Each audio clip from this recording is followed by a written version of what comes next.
जय श्री राम। प्रिय भक्तजनों, पिछले अंक में आपने देखा कि देवताओं की विनती सुनकर सरस्वती जी खड़ी खड़ी पछता रही हैं कि मैं कमल वन के लिए हेमंत ऋतु की रात हुई।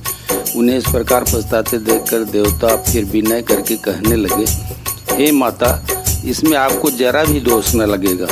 उधर राम के युवराज बनने की खुशी पूरी अयोध्या में छाई हुई है। मंत्री, राजा दशरथ, सभी माएँ सब खुश हैं और उधर देवता लोग देख रहे हैं कि ये तो काम बिगड़ जाएगा, जिसके लिए प्रभु रामचंद्र जी यहाँ अवतरण लिए हैं। इसलिए वो सरस्वती जी को जाके मना रहे हैं। आगे की बातें अब सुनिए।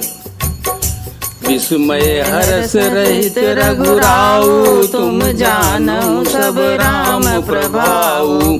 जीव कर्म बस सुख दुख भागी, जाइए अवध देहित लागी। श्री रघुनाथ जी विषाद और हर्ष से रहित हैं। आप तो श्री राम जी के सब प्रभावों को जानती ही हैं। जीव अपने कर्म बस ही सुख दुख का भागी होता है। अतएव देवताओं के हित के लिए आप अयोध्या जाइए।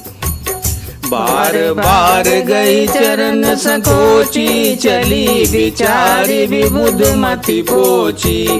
ऊंच निवास नीच कर तोती, देखी न सकई पराई विभूति। बार बार चरण पकड़कर देवताओं ने सरस्वती जी को संकोच में डाल दिया।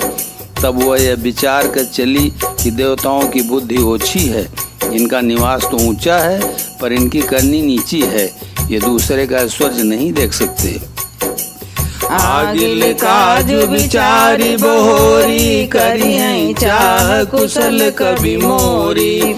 हर्ष हृदय दशरथ पुर आई, जनुग्रह दशा दुसह दुखदाई। परंतु आगे के काम का विचार करके श्री राम जी के बन जाने से राक्षसों का वध होगा, जिससे सारा जगत सुखी हो जाएगा। चतुर कवि श्री राम जी के वनवास के चरित्रों का वर्णन करने के लिए मेरी चाह ये काम न करेंगे। ऐसा विचार कर सरस्वती हृदय में हर्षित होकर दशरथ जी की पूरी अयोध्या में आई, मानो दूसरा दुख देने वाला कोई ग्रह दशा आई हो। नाम मंत्रा मंदमती, चेरी कैकेयी केरी।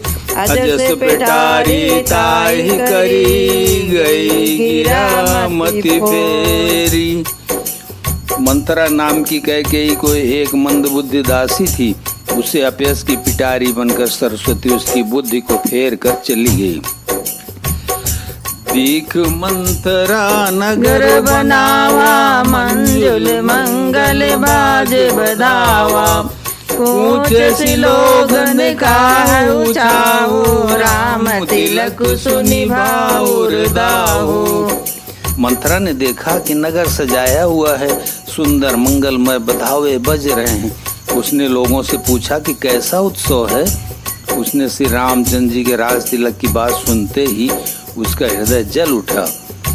करई विचारु कुबुद्धि कुजाति, होई अकाज कवन विधि राति। देखी लागी मधु कुटिल की राती, जिमि गौ तकई लेऊ के भांति।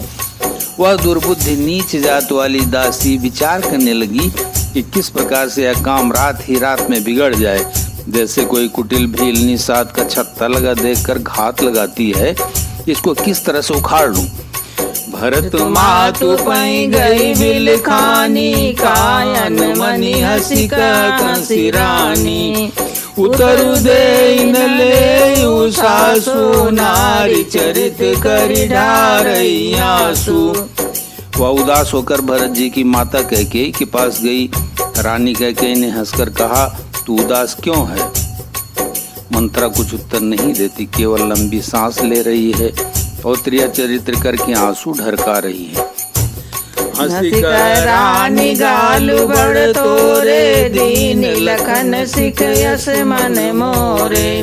तबो न बोली चेरे, बड़ी पापिनी छाड़ई श्वास कारी जनु सापिनी। सभी रानी हंसकर कहने लगी कि तेरे बड़े गाल हैं, तू बहुत बढ़ कर बोलने वाली है। मेरा मन कहता है कि लक्ष्मण ने तुझे कुछ सीख दी है। दंड दिया है, तब भी वह महापापनी दासी कुछ भी नहीं बोलती। ऐसी लंबी सांस छोड़ रही है मानो काली नागिन फुफकार छोड़ रही हो। सबे रानी का कासिकिन कुशल राम मई पालू, लखन भरत रिपुन मदन सुनी बाकुबरी उरसालू। तब रानी ने डर कर कहा, अरे कहती क्यों नहीं? श्री रामचंद्र, राजा लक्ष्मण, भरत और शत्रुघ्न कुशल से तो हैं। यह सुनकर कुबरी मंत्रा के हृदय में बड़ी ही पीड़ा हुई। कत सिख दे हमई को माई, गालु करब कई कर बलु पाई। रामई छाड़ी कुशल के आजू, जय जने सुदे जुबराजू। वह कहने लगी, हे माई, हमें कोई सीख देगा और मैं किसका बल पाकर गाल करूंगी, बढ़ चढ़ कर बोलूंगी। रामचंद्र को छोड़कर आज और किसकी कुशल है जिन्हें राजा युवराज पद दे रहे हैं। बायो कौशली विद्यति दायिनी, देखत गर्भ रह दूर नाहिनी। देखो कस न जाई सब शोभा, जो अवलोकी मोर मन क्षोभा। आज कौशल्या को विधाता बहुत ही दाहिने अनुकूल हुए हैं। यह देखकर उनके हृदय में गर्व समाता नहीं। तुम स्वयं जाकर सब शोभा क्यों नहीं देख लेती, जिसे देखकर मेरे मन में क्षोभ हुआ है। वो तू विदेश न सोच तुम्हारे, जानते हो बस नाई हमारे। नींद बहुत प्रिय सेज तुराई, लखो न भूप कपट चतुराई। तुम्हारा पुत्र परदेश में है, तुम्हें कुछ सोच नहीं। जानती हो कि स्वामी हमारे बस में है। तुम्हें तो तोशक पलंग पर पड़े पड़े नींद लेना ही बहुत प्यारा लगता है। राजा की कपट भरी चतुराई तुम नहीं देखती। सुन प्रिय वचन मलिन मनु जानी, झुकी रान अब रउअर गानी। पुण्य से कबहु काशी घर फोरी, तब धरी जीभ कढ़ाऊं तोरी। मंत्रा के प्रिय वचन सुनकर किंतु उसको मन की मैली जानकर रानी झुककर डांट कर बोली, बस अब चुप रह घर फोड़ी गई की। जो फिर कभी ऐसा कहा तो तेरी जीभ पकड़ कर निकलवा लूंगी।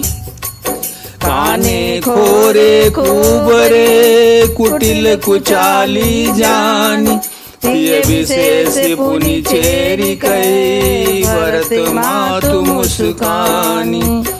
कानों, लंगड़ों और कुबड़ों को कुटिल और कुचाली जानना चाहिए, उनमें भी स्त्री और खासकर दासी। इतना कहकर भरत जी की माता कह के मुस्कुरा दी।